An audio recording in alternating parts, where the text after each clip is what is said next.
Então tá, seja muito bem-vinda. É uma satisfação tê-la aqui conosco no Clube do Livro. Então eu tinha inicialmente, começado aqui uma apresentação. Falei, deixa eu ver o que está acontecendo aqui com a nossa convidada de hoje. Então deu tudo certo. Então, mais uma vez, boa noite a todos que estão chegando, aos que ainda vão chegar, aos que assistirão depois, no segundo momento, essa nossa live de hoje. E essa é a primeira live sobre o livro A Sala de Aula Inovadora, que trata de abordagens, estratégias pedagógicas para fomentar o aprendizado ativo.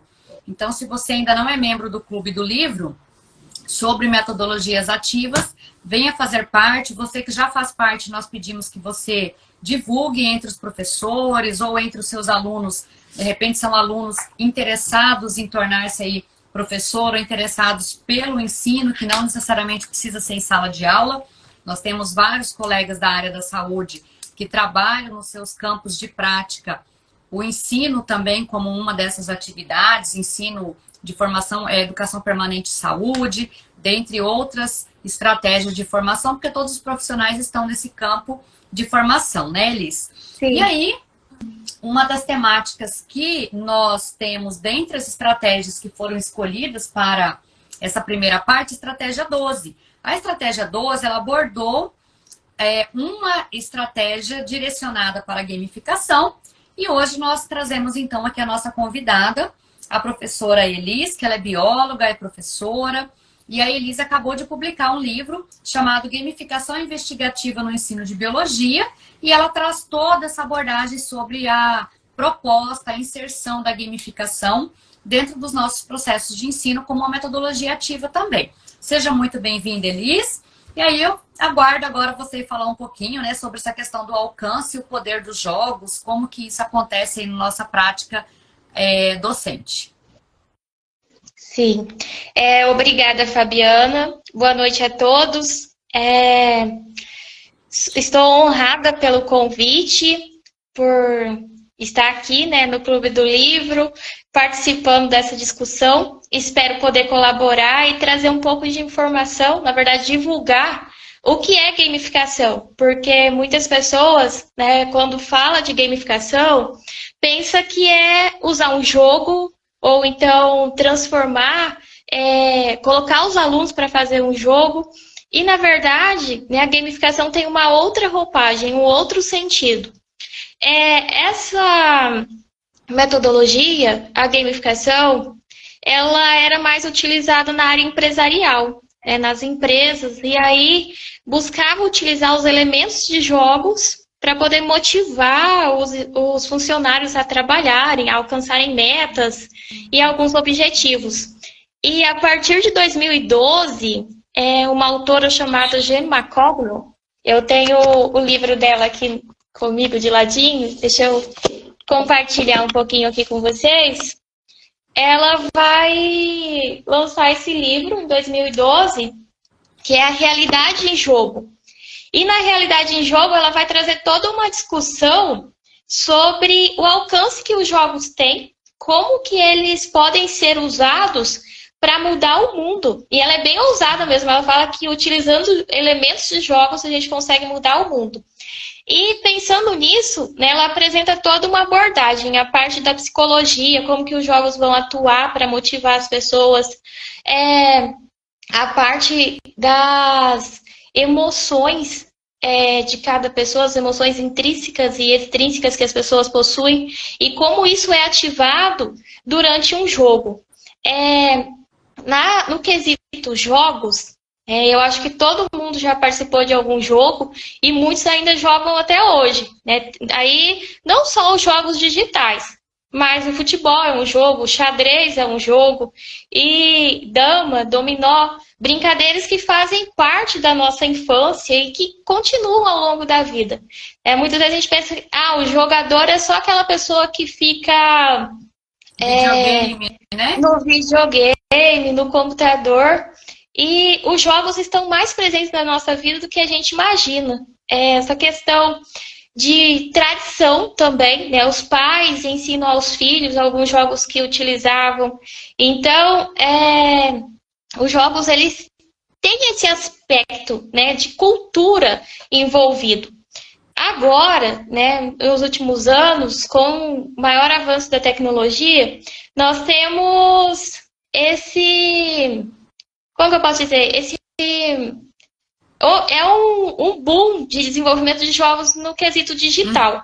Né? E a maioria dos nossos alunos, já fazem parte da geração que nasceu inseridos nesses jogos digitais.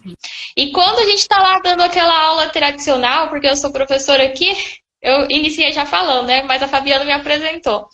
Eu sou professora aqui no município de Juína, e quando está acontecendo aquela aula tradicional, tem escolas, né? É muito difícil competir com o celular, porque muitas vezes o aluno quer passar de fase num jogo que ele está, muitas vezes nem são as redes sociais, é o jogo que está ali e ele quer jogar.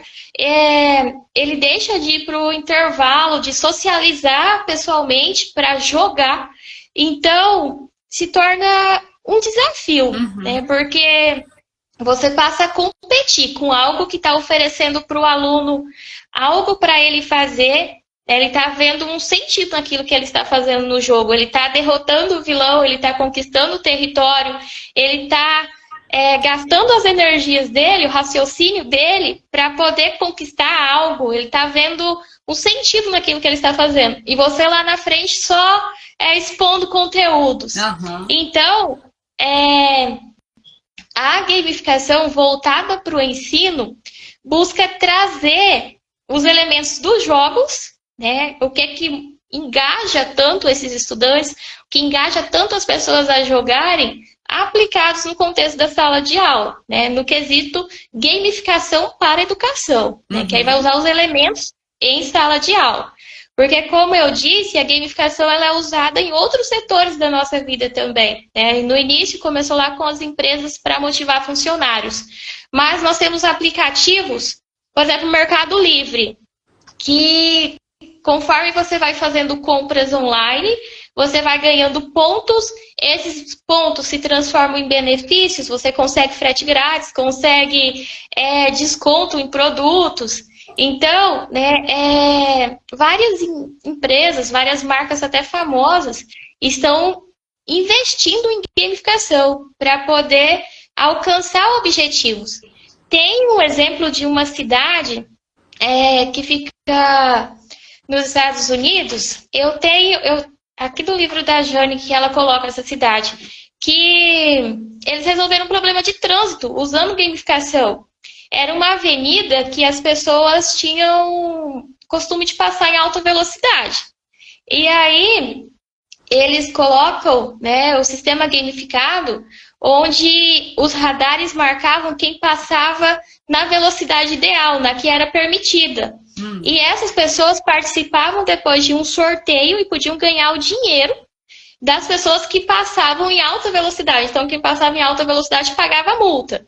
Quem passava na velocidade ideal, eles iam, então, gerar um banco de dados, né, com o endereço da placa, do automóvel e tal, e essas pessoas participavam do sorteio.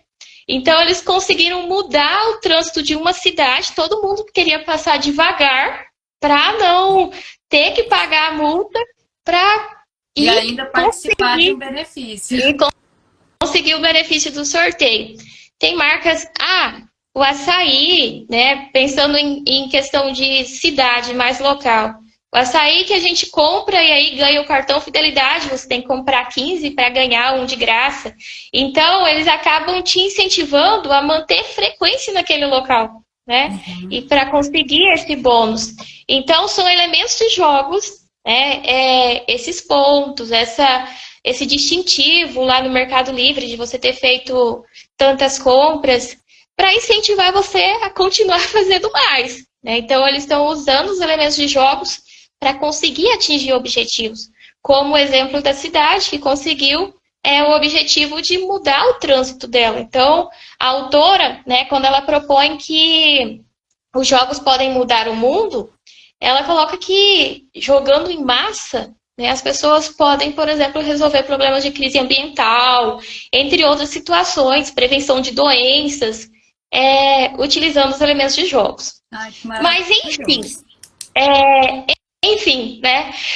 Eu comecei a falar desse alcance todo que os jogos têm e que muitas vezes gamificação é confundida com um jogo pedagógico.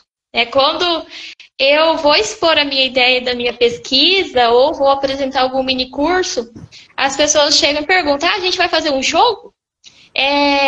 Você é a professora que trabalha com jogo didático? Então, na verdade, não é bem isso, né? Eu trabalho com os elementos, né? Gamificação é trabalhar com os elementos que tornam as pessoas, que fazem com que as pessoas fiquem imersas no jogo. Os elementos que os designers de jogos utilizam para fazer com que as pessoas sintam interesse em jogar. Esses elementos, né, eles são divididos em 3 partes. Nós vamos ter os elementos que são as dinâmicas de jogos. Esses elementos, eles vão dar direção para o jogo, né? Vai ter as regras do jogo, vai ter a narrativa que esse jogo vai apresentar. É o personagem que precisa salvar o mundo, você tem que coletar frutas, você tem que cuidar do zoológico. Então, é a narrativa, a história que tem no jogo. Além disso, fazem parte das dinâmicas a progressão, né? Aquela organização das missões de começar de um nível mais baixo, aí as missões vão subindo de nível, né? Aumentando progressivamente o grau de dificuldade. E ainda, os outros elementos se encaixam em mecânicas, que são técnicas dos designers que vão garantir a motivação, né? Dinâmicas de jogos garantem essa organização, o que pode, o que não pode, qual é o contexto. Já as mecânicas garantem que o jogo tem um movimento. É a missão que você precisa conquistar, é os pontos que você precisa coletar, é os distintivos que você tem que acumular, então isso vai fazer com que você jogue mais. E, por último, os elementos que fazem parte dos componentes de jogos. Esses vão garantir que as dinâmicas e as mecânicas funcionem. Como assim? É o placar, onde vai estar exposto os pontos, e aí vai fazer com que as pessoas vejam a pontuação do adversário, vejam os pontos da sua equipe, percebam o que ela já avançou, o que não avançou, os personagens, para poder direcionar a narrativa, criar emoções, né, afinidade com o personagem, identificação. E aí, né, pensando nesses elementos de jogos, eu analisei aquela proposta da estratégia 12, Fabiana, que vocês estão estudando no Clube do Livro. Que eu fiz até um resuminho aqui para mim não me perder, que a estratégia 12 propõe uma corrida intelectual gamificada. Né? Trazer isso para o aluno já é algo diferente, é a corrida intelectual. E aí a gente vai identificar alguns elementos de jogos que estão aí. Né? Essa primeira parte de mudar o nome do que se está fazendo. Né? Eu tenho uma sequência didática que CSI Investigação Biológica. Então lá os alunos não é mais a aula de biologia. Né? Eles vão participar do CSI Investigação Biológica. Então isso já faz parte do contexto para eles. Tem um professor no YouTube que eu sigo ele e ele também trabalha com abordagens gamificadas para a educação. E ele fez uma proposta bem legal que é Apocalipse Zumbi. Né? Na ideia dele, ele já começa a trabalhar esse Apocalipse Zumbi uma semana antes e vai expondo cartazes na escola. Então, toda essa questão, né, de trazer uma nomenclatura diferente já está fazendo parte do processo de engajar o aluno. Depois, aqui, analisando as minhas anotações, né, depois de comentarmos sobre esse título ser diferente, né, a estratégia que ele apresenta, é uma abordagem, né, uma proposta que dá para ser utilizada com vários conteúdos. Então, você pode adaptar aquele quadro que ele propõe, né, aquela proposta de placar, para um conteúdo. Eu sou da área da biologia, então pode adaptar para fazer questões sobre células, pode adaptar para fazer questões sobre vírus, pode adaptar para fazer questões sobre plantas. Então, pensando nessa amplitude, né, que a estratégia 12 apresenta, ela vai se enquadrar como uma gamificação, né, de conteúdo. Por quê? Né, você pode adequar ela para os vários conteúdos. Porque a gamificação ela vai ser de dois tipos. Né? Ela pode ser de dois tipos. A gente tem a gamificação de conteúdo, que é quando tem todo esse contexto. Né? Você já começa com um nome diferente, você pode focar em um conteúdo com ela. Você vai adaptar o seu conteúdo para isso. Né? Você vai ter que produzir coisas com o seu conteúdo para isso. Já a gamificação estrutural, ela acontece ao longo do bimestre ou ao longo do ano. A gamificação estrutural, você vai utilizar ela a seu benefício, por exemplo, para incentivar que os alunos não faltem. Então, toda vez que é a sua aula, o aluno vai ganhar um distintivo por ter assistido a sua aula. Ou então, você quer que eles comecem a fazer tarefa de casa. Então, isso vai somar XPs que vão se transformar em pontos para ele no final do bimestre. Então, a gamificação estrutural está mais voltada a alcançar um objetivo geral. Enquanto a gamificação de conteúdo é você modificar o seu conteúdo, inserir um contexto, inserir uma história, inserir os elementos de jogos de uma forma mais direcionada. Né? Por exemplo, é uma gamificação de conteúdo para trabalhar sobre bactérias e fungos. Uma gamificação de conteúdo para trabalhar sobre vacinas. Então, é mais direcionada.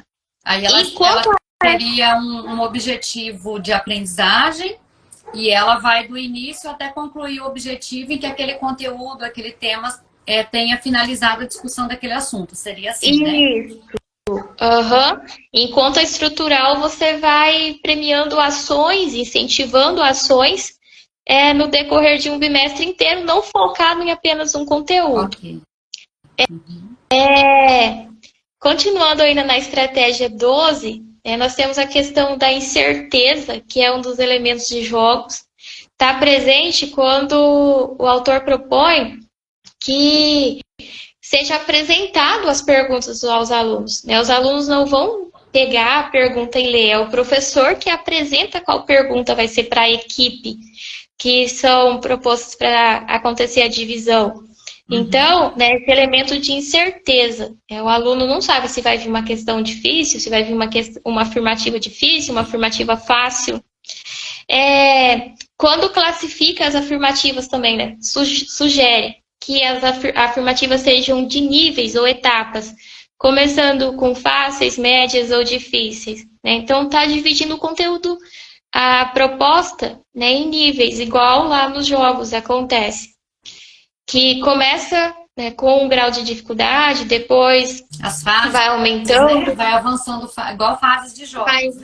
Vai aumentando fases. E é importante, né, pensar nessa divisão em fases, né, não trazer só perguntas difíceis, mas oportunizar as fases igual nos jogos, porque tem pessoas que vão ter mais facilidade, né, vão desenvolver melhor em determinado momento, outras vão ter maior dificuldade. Então, né, essa divisão em fases vai garantir uma inclusão, né, que todos consigam participar.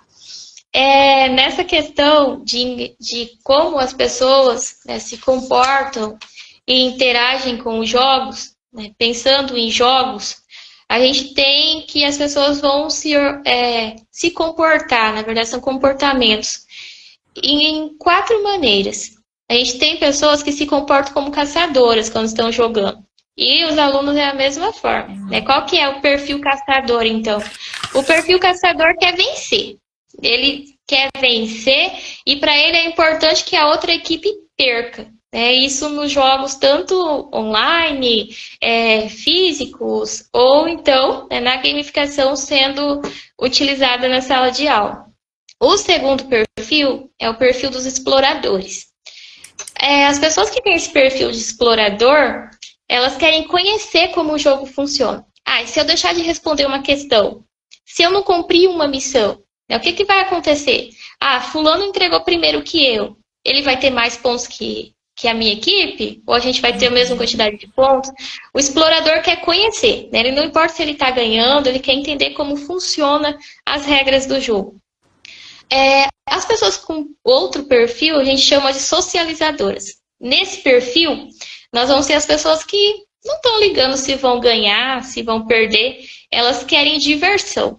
Né? O perfil da socialização, eles estão ali para conversar com outras pessoas, para interagir, para trocar ideias. E é mais importante a amizade do que ganhar a disputa. Enquanto o último perfil são as pessoas empreendedoras. Elas querem conquistar. São 4 elas querem perfis, então. Isso. Querem vencer e também dar formas para outras pessoas conseguirem alcançar isso. Né? Esse perfil, ele não importa que as outras pessoas também ganhem. Então, são 4 perfis. Caçadores, exploradores, socializadores e, por último, os empreendedores. E tem pessoas que têm os 4 perfis. Tanto vai querer ganhar, vai querer interagir, e tem outros que é mais direcionado para um só.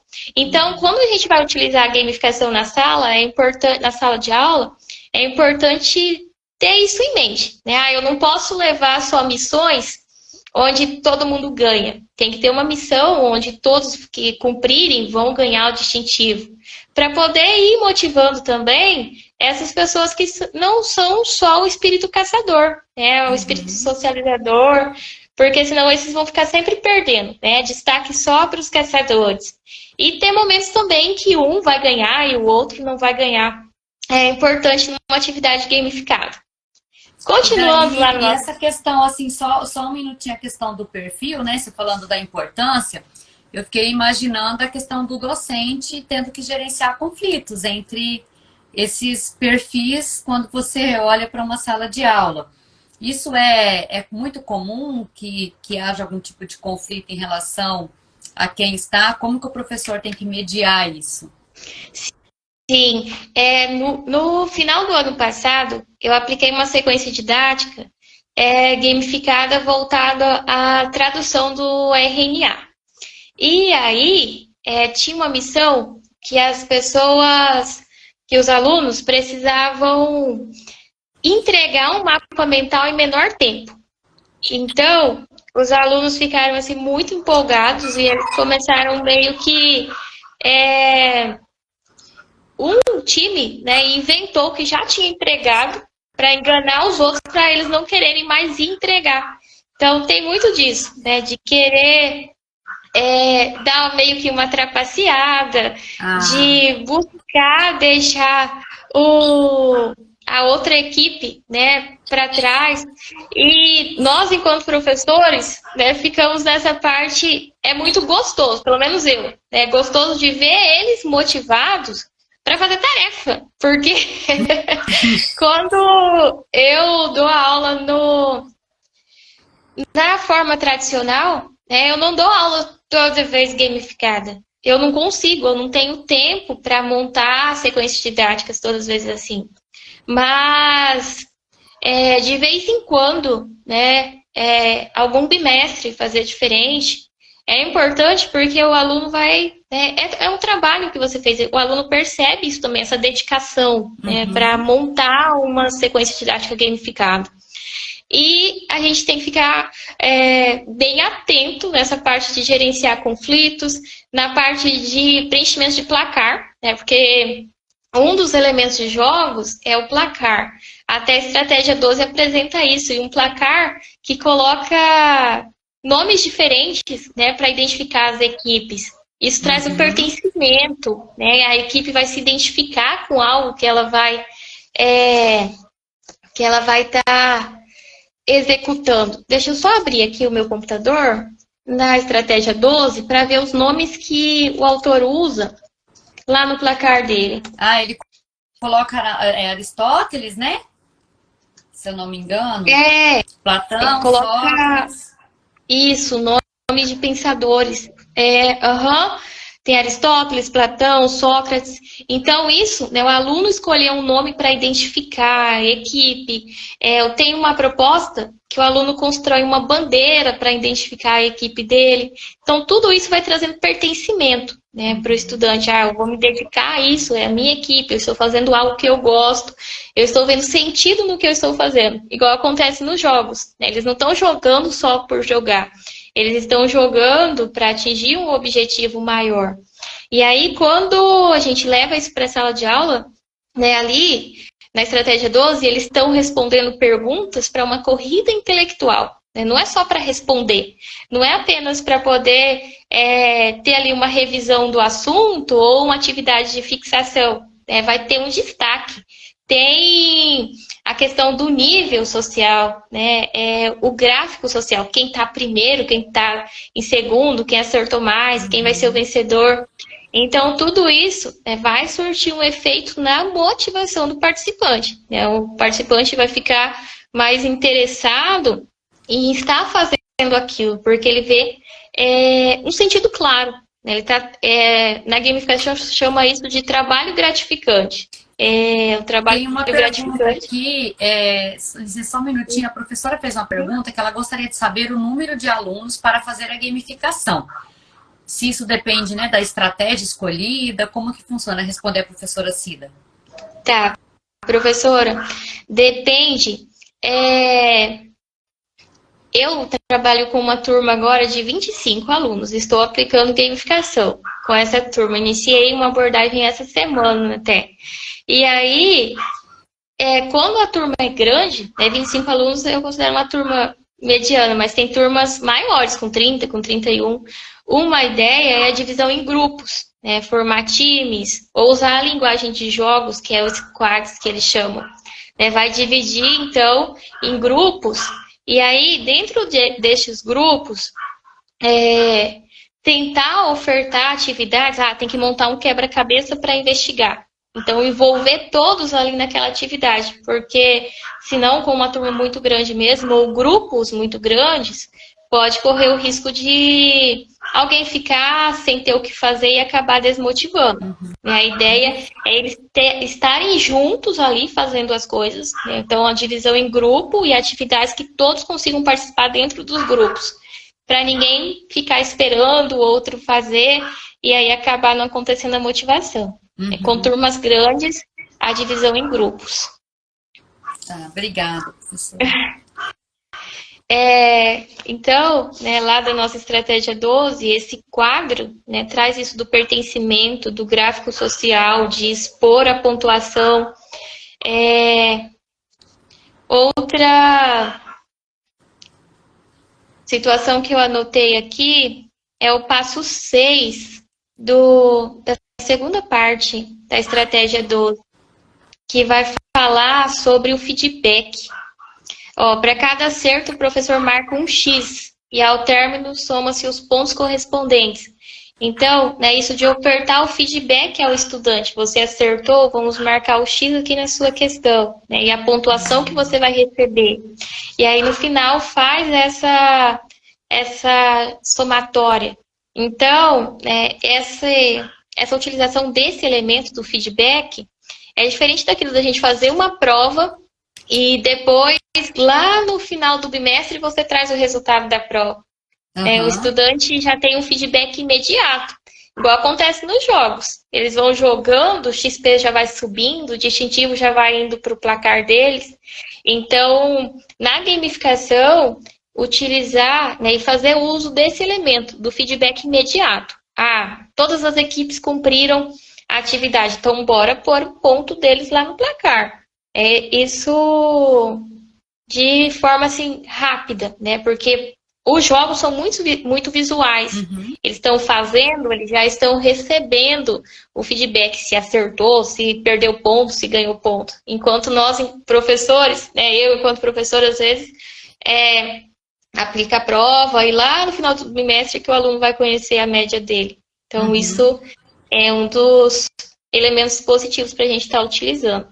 E esse quadro, geralmente, ele fica em sala de aula durante todo o processo? Por exemplo, você vai trabalhar um mês, 40 dias, atividades que elas vão pontuando, esse painel ou algum quadro é elaborado e fica exposto para que todo mundo vá acompanhando o placar. Seria assim? No caso da estratégia 12, né, ali você já tem um quadro para funcionar como placar, né, como marcando. Então, né, uma possibilidade. Lá no ano anterior, eu utilizei um placar também e eu compartilhava pelo data show, pela projeção de slides. Então, já ia, passeava as missões e aí já entrava no link, eu fiz no Word Online, um placar, e aí já somava os pontos ali para os alunos, já acrescentava. Esse ano, a gente está com uma pegada mais visual, né, mais física, porque vindo do período remoto, os alunos estão reclamando bastante, tudo tem que fazer atividade em plataforma. Na minha escola tá desse jeito. Aí, a gente fez um placar físico, né, naquele papel pardo. Ele é grande, fica no fundo da sala. E aí, toda semana, vai tendo o cumprimento das missões. E hoje eu passei lá para verificar se ninguém tinha trocado os pontos de equipe e tal, mas estava tudo organizado. Então, fica na sala, né, ou então você projeta. O que for mais fácil na questão do trabalho docente mesmo. Né? Dá para reproduzir o quadro, né, esse mesmo ali da estratégia 12, ou só copiar ele, né, e ir marcando. E daí, da estratégia 12, você fez mais alguma pontuação? Então, da estratégia 12, né, que eu percebi de elementos de jogos presentes, essa nomenclatura, fazendo parte de como se fosse, né, algo diferente que o aluno vai participar, é uma corrida, a incerteza que vai trazer o suspense para o estudante, ele não sabe qual é a questão que ele vai responder, questões organizadas em níveis, né, em etapas, essa parte de divisão em equipes também, né, que a gente comentou, para favorecer os relacionamentos, Fabiana, não falei disso. Porque na gamificação, né, nos jogos, acontece a competição entre equipes adversárias, mas dentro da equipe favorece a cooperação. Né? Então, como se está jogando em grupo, dentro do grupo vocês vão se ajudar. Né? Quem tem afinidade com tal atividade vai desenvolver e o outro vai ir acompanhando. Enquanto dessa forma, né, a gente consegue competir e ao mesmo tempo cooperar. Tem algumas atividades que são bastante criticadas, que falam, mas isso só tem competição, não é bom para o desenvolvimento do estudante. Mas quando é organizado em equipes, em grupos, a gente tem a cooperação entre eles também. E até mesmo pela própria origem da proposta, né? Que você comentando que foi através de empresas, que de certa forma tem esse modelo competitivo, né, na venda de produtos ou de um serviço, e que quem está à frente vendendo ou competindo ou entre os colaboradores da mesma empresa para tentar ser o destaque naquele segmento, ou até mesmo a própria empresa dentro de determinado segmento, né? Então, acho que a origem já tem esse enfoque competitivo, mas que não deixa de ter um processo de colaboração e cooperação entre os membros, né?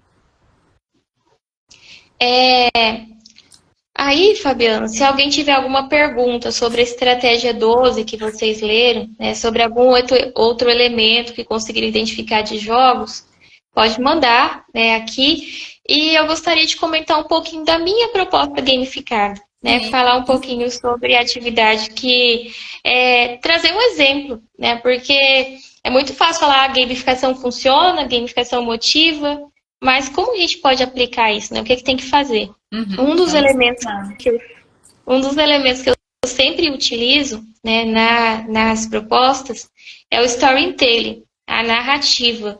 Né? Trazer o conteúdo envolto em uma situação que o aluno vai se sentir atraído. Então, a abordagem que eu estou aplicando essa semana conta a história de uma robô, que é a Baki, e ela está fugindo do criador dela porque ele tem um plano maléfico. O plano maléfico dele é de extinguir alguns seres vivos aqui do nosso planeta. Agora eu já posso falar quais são os seres vivos, porque tem alguns alunos assistindo aqui. E se eu falasse antes, eles iam descobrir. Por quê? Na história montada, a BAC ficou com perda de bateria, né, porque ela veio fugindo do laboratório, e ela pegou algumas imagens quando ela foi fugir, né, algumas imagens dos alvos, dos seres que iam ser extintos do planeta. E aí, no contexto, essas imagens foram fragmentadas por conta da falta de bateria dela. Então, a primeira missão para os alunos, eles precisam identificar quem são os alvos. E aí eu entrego os quebra-cabeças para eles. Aí eles vão passar lá a aula montando quebra-cabeça, fazendo teorias de quem será que esse cientista quer extinguir, né? Será que é bom mesmo? Será que ele está mentindo? Será que a robô está mentindo? Então, eu percebo os alunos assim, interessados de uma forma diferente, né? Eles estão realmente imersos na atividade. Ah, professor, o que a cientista falou mesmo? O que a robô... Por que a robô está fugindo? Será? Será que o cientista está com uma voz de mal? Então, todo esse contexto, né? Essa narrativa montada para fazer com que eles investiguem e aí chegar, será que essas bactérias e fungos são realmente maléficas? Ou elas têm algum benefícios, como a robô fala? Então, esse faz um engajamento, né? Muito legal que o engajamento é inicial, né? Uma gamificação de conteúdo neste caso, né? Eu peguei o conteúdo de bactérias e fungos e aí a gente vai trabalhar dessa forma, trazendo o contexto. Então, esse é o nível 1. No nível 1, eles vão descobrir quem são os alvos.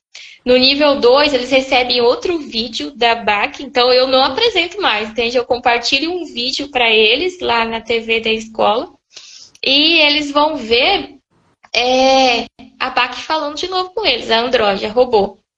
E nesse segundo nível, ela vai apresentar o fato para eles tentarem impedir a explosão de bombas que a criadora dela espalhou pela escola, que vai acabar com todas as bactérias e fungos. E aí eles têm que analisar que local que tem bactérias e fungos. Depois, no nível 3, a Android acessa áudios da cientista, onde tem os familiares que vão relatar sintomas de doenças, e no final a cientista fala que esses problemas todos vão acabar, que ela vai resolver. Então eles conseguem perceber por que a cientista tinha ódio dos micro-organismos, né? Tudo isso, todo esse contexto, essa história, essa narrativa faz parte, né, dos elementos de jogos, a imersão. E eu trago as atividades para eles fazerem. Você tem que responder a pergunta, tem que montar o quebra-cabeça e investigar, tem que produzir o mapa mental, precisa responder as perguntas, tem que apresentar o texto. E eles vão fazendo com empolgação, ao contrário de quando é no método tradicional. Faz uma lá, rapidão, fica enrolando. Então, nessa abordagem gamificada, eu consigo fazer com que eles me peçam por tarefa. Professor, qual a próxima missão? O que a BAC vai pedir para a gente fazer agora? Então, traz um outro clima, vamos dizer assim, para a atividade pedagógica.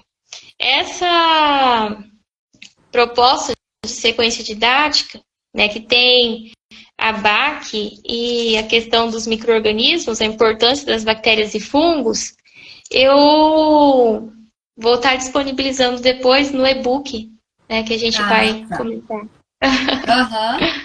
E aí a professora Maria Cristina fez uma pergunta aqui em relação às equipes, porque lá no TBL Sim. a gente tem como premissa que o professor organize previamente essas equipes. E ela pergunta aqui, essas equipes devem ser escolhidas pelo professor ou os alunos que vão se organizar por si mesmos? E como que você faz isso? Tem alguma regra ou é a critério do professor? Quando eu aplico, né, geralmente eu deixo eles se organizarem. Porque quando mistura pessoas que talvez não tenham afinidade, né, principalmente pensando em sala grande, isso acontece, eu trabalho com alunos do ensino médio, então eu deixo eles se organizarem, né, coloco o número de participantes que cada equipe vai ter, porque isso é importante, você definir quantos participantes. Você pega lá o total da sua turma e eu quero 6 grupos, né? Quero 5 grupos. Porque se você for montar um placar, um placar físico que você desenhou, que você fez uma tabela, Então, você já tem que vir com isso pré-estabelecido, né? São quantos grupos que você quer. Agora, a escolha dos integrantes eu sempre deixo para os alunos realizarem. Mas fica a critério do professor. Né? Se ele vê que acontece alguma exclusão, alguma outra situação, né, pode estar fazendo as divisões também. É a questão da maturidade também, né? A professora Maria Cristina, ela é professora na Unemate no curso de Direito. Aí quando você, como ela tinha acabado de fazer a pergunta, você narrando a sua situação em relação aos fungos e vírus, eu estava aqui imaginando também a aplicação no contexto de trabalho dela, com certeza de vários, né? A gente pensando assim no cenário da saúde, essas histórias e as metas a serem cumpridas gradativamente. Achei muito interessante. Eu estou pensando aqui nas possibilidades também de condução. Muito legal. Inclusive, daí no final do período aí do nosso semestre, acredito que agora a gente ainda consegue fazer a leitura de mais um livro, então serão 3 livros nesse momento. Aí em dezembro já vai ficar aqui o convite, tá? Em público, já para você fazer uma oficina conosco, um mini curso no caso, né? Porque vai ser remoto, mas que você faça e participe com a gente, ofertando um mini curso para detalhar esse passo a passo, né? Que daí a gente consegue pensar na nossa aplicação. E também falar com mais detalhes, né, sobre gamificação, sobre todo esse aspecto teórico da abordagem. Porque, como eu disse, muitas vezes é confundida com o jogo. Até quando o professor Hilton me enviou esse arquivo em PDF da Estratégia 12, e eu fui ler, falei, será que é gamificação mesmo? Porque geralmente eu pesquiso artigos lá em algumas revistas e é exemplos de jogo didático. Né? Criou um baralho sobre célula. E aí já classifica como gamificação.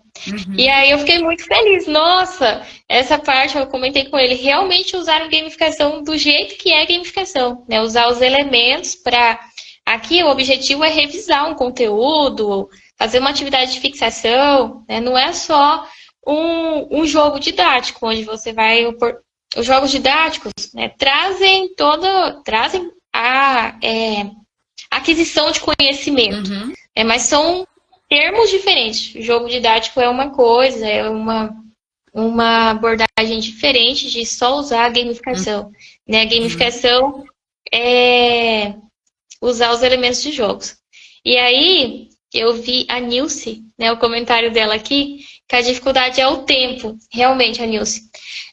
O tempo, nós professores, eu enquanto professora da rede estadual, a gente tem bastante informações, bastante... uma parte burocrática do ser professor que acaba tomando um pouco do nosso tempo de planejamento. Mas investir em alguns modelos que já estão prontos, tentar reproduzir, adaptar. Eu vou compartilhar esse modelo da Android, então vocês, professores que estão assistindo, podem reproduzir, pode adaptar para o seu conteúdo a história. Lá está tudo descrito, as etapas. Então, dá um retorno legal, né? Você ir dar a aula e ver os estudantes realmente interessados, apesar de todos esses desafios que a docência traz para a gente. A Nilce é colega nossa de formação, tá? Conheço ela, foi uma das primeiras pessoas que eu conheci aqui em Cáceres e trabalhamos juntas também já. E a Nilce, eu concordo, né, a questão do tempo. Antes, na educação básica, nós tínhamos 2 aulas, aí, enfim, com muitas mudanças, acaba que em algumas escolas é uma aula só, semanal, para ciências biológicas. Mas, de um modo geral, respondendo ali a Nilce, para a gente dialogar um pouquinho também, nós temos a questão do tempo em uma abrangência, falando de metodologias ativas, né? Quando a gente vai pensar... Eu vou agora deixar, como você colocou lá o caso, é um vídeo que a robozinha vai lá e lança aquela pergunta e os alunos agora vão ter que pensar. E aí depois, na outra semana, aquilo dá continuidade a esse engajamento, esse envolvimento deles.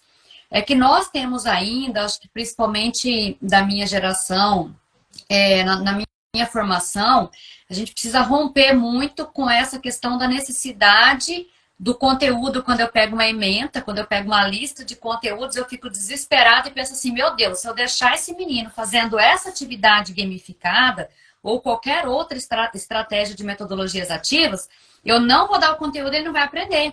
Porque a nossa segurança ainda, e eu digo ainda acompanhado do infelizmente, está parecendo que só haverá o aprendizado se eu estiver complementando com uma aula expositiva. Mesmo que você usou uma atividade gamificada, eu preciso agora vir e fazer a minha aula expositiva para fechar aquele assunto? Não preciso. Mas a gente acha que precisa, se eu deixei aquilo ali, é uma mera atividade, agora eu tenho que ir lá, ou ter dado a aula antes, ou deixar isso como uma sequência e depois eu preciso ir lá e ainda ministrar a minha aula sobre aquele conteúdo. E não precisa, porque essas etapas é para que o aluno realmente seja ativo no seu processo de aprendizagem, que ele seja protagonista na sua aprendizagem e que ele vá ler. Durante a condução das atividades, semanalmente, a gente, enquanto professor, a gente está acompanhando as discussões, a gente percebe se ele pesquisou, se não pesquisou, se ele está discutindo de uma forma que não é o conceito certo, então a gente faz as intervenções no momento exato para que todos, né? Mas alguém também teve essa interpretação? Se sim, então vamos lá, vamos falar agora o que é. E vai tirando as dúvidas ao longo da condução. Então, é importante que nós, enquanto docentes também, possamos passar por esse processo de desprendimento do conteúdo em relação ao tempo e à estratégia adotada. Que a estratégia por si só, ela conduz o processo de aprendizagem junto com o aluno e nós estamos ali mediando esse processo. Nós não somos mais o ser necessário para falar, porque senão o aluno, por exemplo, ele poderia assistir um vídeo, né, nos canais de YouTube, tantas aulas magníficas de professores maravilhosos que disponibilizam aulas. Então, ouvir alguém falando não precisa necessariamente da minha fala para garantir uma segurança que eu cumpri aquele conteúdo. Né? Eu acho que isso é necessário em qualquer estratégia ativa. A professora Ludmila fez uma pergunta, a Nilce falou que é da educação básica. Ela realmente, daí a Nilce, eu entendo que além da questão da limitação do tempo, a gente tem que considerar bastante a maturidade dos alunos, né? Gradativamente, eles vão ficando mais independentes, a autonomia deles vai ficando maior com o processo de maturidade ao longo da trajetória acadêmica, desde a educação básica até o ensino superior. E a professora Ludmila fez uma pergunta assim: o que você considera mais eficiente na gamificação? O professor levar o game pronto ou os alunos criarem o game? Eu acho que estava lá no comecinho da sua fala. Essa parte de criar o game ou levar o game com os alunos vai entrar um pouco em algo que não é gamificação. É o designer de jogos. Você cria um jogo para o seu aluno, para ele treinar um conteúdo.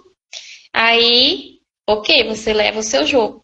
Agora, se você for utilizar a gamificação, nós vamos propor uma missão para esse aluno e ele tem que criar o jogo porque ele vai ajudar a desvendar o mistério que é o segredo para as plantas crescerem mais, por exemplo. Então, ele vai criar um jogo com isso. Então, é muito da forma como se apresenta o estudante. Agora, se você chegar e falar assim, a gente vai criar um jogo para revisar tipos de bactérias, né? Para revisar tipos de células. E aí vai lá, todo mundo faz um baralho, um dominó. Então, isso é criar jogos, né? Não é gamificação. Agora, se a criação dos jogos está envolvido em uma missão que faz parte de um contexto, por que ele está criando o jogo? É para quê? A narrativa, o storytelling do jogo. Então, a gamificação, a gente pode fazer ela com papel e caneta, né? A forma que você traz para o seu aluno. Agora você vai ter a missão 1, que você tem que responder a pergunta tal. Se você responde a missão 1, você vai ganhar os XPs, que são os pontos. E aí esses XPs vão para o seu placar. No placar, você pode acumular pontos e ganhar distintivos. Então, essa abordagem, né? Você não precisa gastar o seu tempo, né, de professor montando o jogo, né? Montar um contexto que vai conduzir o estudante para ele investigar e fazer as descobertas da sua narrativa. Não sei se ficou claro, depois qualquer coisa a Ludmila complementa ali no questionamento, né? Mas só pedir para criar um jogo seria uma estratégia didática que o aluno pensou e criou algo. Mas a gamificação envolve processos em que ele vai ganhando ponto, acumulando, e se criar um jogo for uma das etapas do ensino gamificado, continua que a criação só foi uma meta cumprida ou não cumprida pelo grupo através de uma atividade proposta, né? Se eu compreendi, seria isso. E ficou bem mais claro para mim hoje, eu vi que a Denise colocou logo no começo. Nossa, como é bom saber o conceito. Porque eu também tinha essa imagem muito vinculada à tecnologia, à necessidade de algo, né? Ali no Profibio, no mestrado, quando eu ingressei como docente, que eu fui me apropriando até mesmo pela apresentação dos trabalhos dos meninos, eles falando de XPs, porque eles já tiveram as disciplinas e eles apresentam sequências didáticas utilizando a gamificação. E ali que eu fui tentando compreender um pouco, mas a sua fala hoje foi magnífica, assim, a parte introdutória, quando você disse a base da diferenciação entre usar um game ou um ensino gamificado ou um jogo didático, que eu venho da era que colocar um jogo didático era muito inovador, né? Então, isso eu pensava de uma forma toda distorcida mesmo. A professora Denise fez uma pergunta ali, ó, como você vê as mudanças nas BNCC e a adoção dessas estratégias pelos professores? Sim. A BNCC, ela tem a parte, né, que acabou suprimindo um pouco alguns conteúdos, a questão da hora-aula das disciplinas, né, a organização curricular, mas ela traz entre os objetivos o ensino mais contextualizado, né, um objetivo também de uma abordagem mais ativa, onde os estudantes são protagonistas. E aí, com a gamificação, eu consigo deixar o professor um pouquinho mais, né? Eu, enquanto professora, eu vou gerenciar os conflitos, né? Como a Fabiana colocou, que podem surgir. Mas não apresentar o conteúdo. Essa questão de dar condições para o estudante desenvolver habilidades de comunicação, de respeito às diferentes opiniões. Porque quando vocês acessarem o meu e-book com a sequência didática da Android, vocês vão ver, tem missões que eles precisam apresentar, que eles precisam compartilhar. Então, eles estão exercitando habilidades de divulgação científica, de síntese de ideias, de elaboração de hipótese, teste de hipóteses. Então, da forma, né, da gamificação de conteúdo bem organizadinha, a gente consegue atingir outras habilidades, além de só vai aprender sobre bactérias e fungos, né, dar uma abordagem mais ampla. Isso eu acho que é essencial, né? Porque quando a gente pensa só em conteúdo, a gente desenvolve só a competência técnica, que não é só porque é essencial em qualquer formação, seja ela na educação básica ou no ensino superior. Mas o método ativo, as estratégias ativas, todas elas de um modo geral, que é a proposta aqui do nosso clube, discutir metodologias ativas de ensino, a base dela é exatamente proporcionar todo esse processo de aprendizagem socioemocional, que já foi até o tema do nosso livro inicial, aprender a cooperar com o outro, aprender a comunicar-se bem, porque às vezes a pessoa comunica, mas não se torna compreensível para o outro que ouviu, aprender a escutar. Então, esses elementos, eles são fundamentais hoje, porque se a gente for pensar aí na era da inteligência artificial, o conteúdo por si só, o aluno, quando o formando, né, quando ele gradua, ele vai ter acesso a diversos recursos tecnológicos e que vai apresentar para ele dados, vai analisar dados, vai dar material pronto, planilhas prontas, apresentações prontas. Esses dias tem uma colega nossa do clube, eu não acho que ela deve estar em aula hoje, não está participando conosco, mas ela fez uma live também, ela está trabalhando exatamente com a Rafaela, com a inteligência artificial. E eu vi que ela postou um vídeo, se eu preciso de um... Ela fez um vídeo, né, mostrando, se o professor precisa de um vídeo, como ele faz a pergunta para a inteligência artificial, de modo que ela pegue vários outros vídeos e construa um vídeo para que eu use em sala de aula. Aí a gente às vezes levava tempo, que até que você assistia vários, que a gente ia lá, recortava tudo, ainda tinha que aprender a estratégia tecnológica de que programa que eu ia usar para recortar, para juntar em um único vídeo que eu fosse levar para a sala de aula. Então hoje, tanto nós quanto os nossos alunos têm acesso a esses recursos. E eles muito mais que nós, né? Porque eu acho que o tanto, como você disse, eles já nasceram, e os que estão nascendo hoje, que serão nossos alunos daqui 20 anos, para quem, né, tiver em sala de aula, aí vai ter contato com uma geração totalmente imersa na inteligência artificial. E onde que entra o professor e onde que entra as estratégias de ensino? Exatamente proporcionar esse elo técnico com aprendizagem socioemocional, porque usando ou não recursos tecnológicos, nós continuamos com a nossa essência de ser humano. E enquanto seres humanos, o que a gente precisa? Aprender a cooperar, a dialogar, né? Seja o que for o serviço ou o produto, ele vai continuar sendo ofertado para quem? Para um ser humano.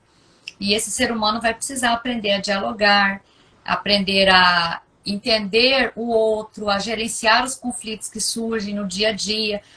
Por isso que a gente vê tantos problemas, né, no nosso contexto da educação relacionados à saúde mental, dos nossos colegas, dos nossos alunos, esse gerenciamento de estresse, gerenciamento do próprio tempo, das atividades, tudo isso é fundamental. E até na gamificação, só assim, né, eu acredito, se eu estiver falando bobagem, você me corrige aí, porque eu estou aprendendo agora. Mas eu acredito que o gerenciamento do tempo também deu para perceber, que eles têm um tempo para cumprir determinada estratégia. Se não cumpriu, não adianta falar, professor, agora eu consegui. Então, isso daí já faz ele colocar a capacidade de síntese e de gerenciar o tempo, né? Eu acho que isso também aparece ali como pano de fundo. Eu tenho um distintivo, porque para estimular eles a fazerem, entende? Fazerem de forma rápida. Então, tem um distintivo do relógio. Nesse distintivo do relógio, eles vão ganhar um adesivo, que eu colo lá no placar da equipe, a equipe que entregou primeiro. Aí, enquanto ninguém tem esse adesivo, todo mundo quer fazer. E aí, quando um ganha o adesivo, já vai dando uma relaxada. Mas dessa forma, eu consigo incentivar essa entrega das atividades de forma rápida, né? Eu consigo fazer com um tempo hábil para não ficar só enrolando. Tem o distintivo também que premia a colaboração. Se você ajudou alguém da equipe adversária, eles vão ter missões que precisam fazer isso e eles escolhem se vão ajudar ou não. Então, se eles escolhem, eu ofereço um distintivo de baque amigo, que eu chamo. São 2 bactérias grudadinhas, é um adesivo. Tem o distintivo de criatividade para quem faz, por exemplo, um vídeo mais bem elaborado, um mapa mental mais colorido.